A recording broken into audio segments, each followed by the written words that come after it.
कहानियाँ में आपका स्वागत है। मैं तनुजा त्रिपाठी आज आपके सामने सुभद्रा कुमारी चौहान द्वारा रचित बियाहा कहानी लेकर आई हूँ। तो चलिए सुनते हैं आज की कहानी बियाहा। जबलपुर से आजमगढ़ ड्योढ़े दर्ज का जनाना डिब्बा और पूरे डिब्बे में अकेली मैं। डाक गाड़ी हवा में उड़ती चली जा रही थी और मेरे दिमाग में रह रहकर एक ही बात चक्कर काट रही थी कि जब जब मैं बच्ची को लेकर चलती हूँ डिब्बे में तिल रखने की जगह नहीं होती, और आज जब मैं बिल्कुल अकेली हूँ तो डिब्बे भर में यात्रा करने वाली एक भी स्त्री नहीं। साथ में न तो कोई पुस्तक न कोई अखबार। मुझे अकेलापन अखरने लगा। बच्ची साथ होती तो वह इस बेंच से उस बेंच, इस खिड़की से उस खिड़की, डिब्बे भर में दौड़ लगाती। उसे संभाल रखने में मैं इतनी व्यस्त रहती कि न तो पुस्तक का ही अभाव खटकता और न किसी सहयात्री का। जबलपुर से चलकर गाड़ी कटनी में रुकी। दूसरे डिब्बे में कई यात्री चढ़े और कई उतरे, पर इस जनाने इंटर में कोई परिवर्तन न हुआ। मैं जबलपुर से जैसे अकेली चली थी तैसे ही कटनी से भी चली। डाक गाड़ी फिर हवा से बातें करने लगी। सतना आया। ट्रेन की गति कुछ धीमी पड़ी और मैं उठकर खिड़की के पास बैठ गई। देखा एक छोटा सा बच्चा, लड़की या लड़का, प्लेटफॉर्म पर दौड़ा चला आ रहा है। उसके हाथों में पीतल की एक छोटी सी थाली थी। थाली में एक छोटी सी कटोरी, एक गिलास, यह सब वह आरती उतारने की मुद्रा में पकड़े दौड़े आ रहा था। ट्रेन रुकी और वह बच्चा भी रुक गया। ठीक मेरे डिब्बे के सामने तभी मैंने देखा एक कांस्टेबल और स्टेशन के 2-3 कर्मचारी उस बच्चे के विषय में कुछ कह रहे हैं। बच्चा उन्हीं के पास खड़ा था। जाने क्या सोचकर वह कांस्टेबल बच्चे को लाया और दरवाज़ा खोलकर डिब्बे में बिठा दिया। बच्चे को बिठाने के बाद वह मुझसे विनय भरे स्वर में बोला, बहन आप ज़रा इस लड़की को इलाहाबाद में उतार देना। कई दिनों से यह स्टेशन आती है और कहती है कि इलाहाबाद जाना है। मैंने पूछा, पर यह बच्ची है किसकी? यह तो मैं नहीं जानता, कांस्टेबल ने कहा, पर इसे इलाहाबाद जाना ज़रूरी है, कई दिनों से कह रही है और गाड़ी के पास दौड़ कर आती है। मैं और कुछ पूछूं कि सीटी हो गई और ट्रेन चल पड़ी। मैंने सोचा कि ये भी मुसीबत ही है। ट्रेन इलाहाबाद लगभग 11 बजे पहुंचती है। आज 1 घंटा पीछे जा रही है तो 12 बजे से पहले क्या पहुंचेगी? इलाहाबाद पहुंचते पहुंचते यह सो गई तो क्या इसे कोई लेने आएगा? कोई ना आया तो किसे सौंपूंगी इसे? एक साथ मेरे मन में कई प्रश्न उठे, पर ट्रेन चल चुकी थी और वहाँ मेरे प्रश्नों का उत्तर देने वाला कोई न था। अब मैंने मुड़कर उस बच्ची की ओर देखा। वह बेंच पर न बैठकर नीचे एक कोने में सिमट कर बैठी थी। उसके सामने वही थाली, कटोरी और गिलास थे। देखने में वह 5-6 वर्ष से अधिक की न जान पड़ती थी। कपड़ों के नाम पर एक मटमैला सा कपड़ा उसके शरीर पर लिपटा हुआ था। सिर के बाल लड़कों की तरह कटे हुए थे। चेहरे पर विषाद की गहरी छाप थी। उसे देखकर ऐसा लगता था कि इस छोटी सी आयु में उसने बहुत दुख देख लिए हैं। मेरी बच्ची और इस बच्ची में कितना अंतर है। यह गढ़ी हुई मूर्ति की तरह शांत और स्थिर बैठी थी। डाक गाड़ी उसी पूर्ण वेग के साथ दौड़ रही थी, पर वह बालिका एक तपस्वी की तरह शांत और मौन बैठी थी। मैंने उसके पास जाकर उसका नाम पूछा।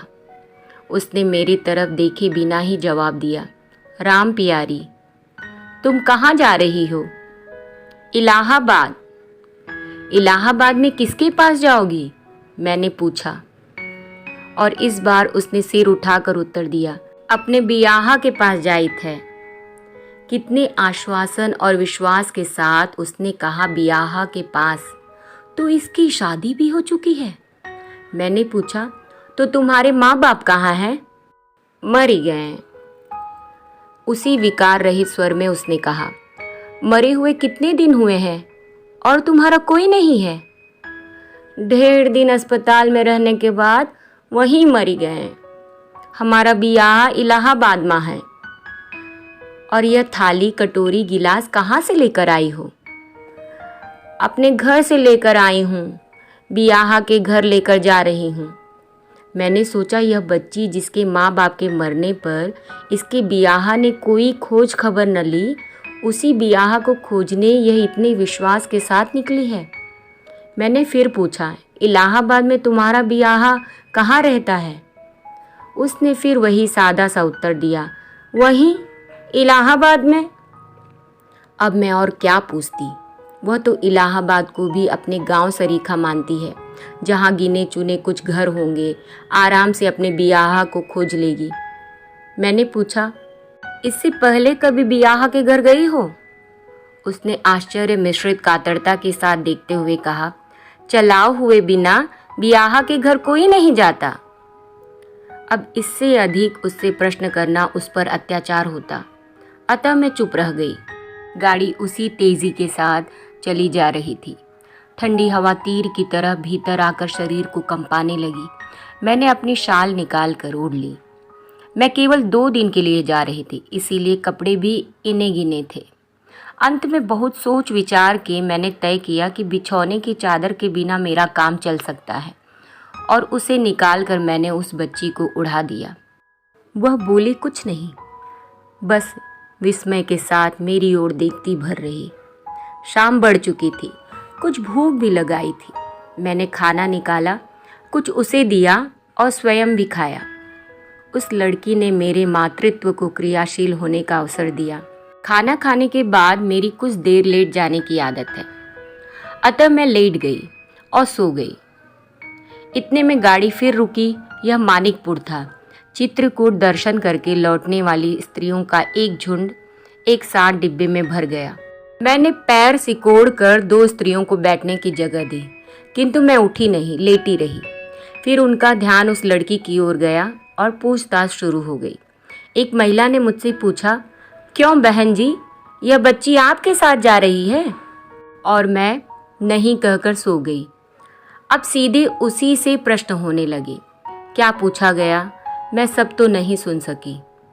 राम प्यारी की किसी बात को सुनकर वह जोर से हंस पड़ी। थोड़ी देर बाद बहुत शोरगुल सुनकर मैं उठ बैठी। देखा तो सामने ही पटिये पर बड़े बड़े अक्षरों से लिखा था, इलाहाबाद जंक्शन। सजग होकर मैंने उस कोने को देखा जहां राम प्यारी बैठी थी, पर वह वहां नहीं थी। मेरी चादर समेट कर मेरे पैताने रखकर राम प्यारी अपने बियाहे को ढूंढने चली गई।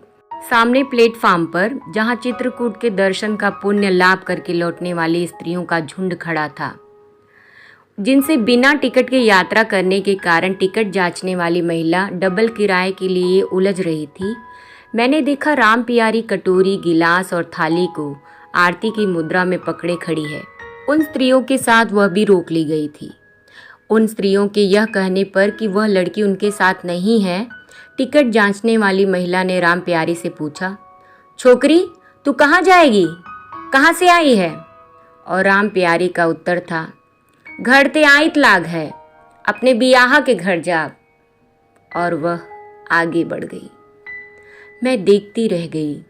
जंक्शन का कोलाहल उसी प्रकार हो रहा था, पर मेरे कानों में राम प्यारी का स्वर बियाह के घर गूंज रहा था।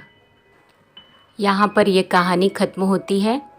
अब हम मिलेंगे एक नई कहानी के साथ, और आप सबसे निवेदन है कि जिसने मेरा चैनल सब्सक्राइब नहीं किया है प्लीज़ सब्सक्राइब कर ले, ताकि मैं आप लोगों के सामने ऐसी ही अच्छी कहानी लेकर प्रस्तुत हूँ। तो धन्यवाद, मिलेंगे नई कहानी के साथ।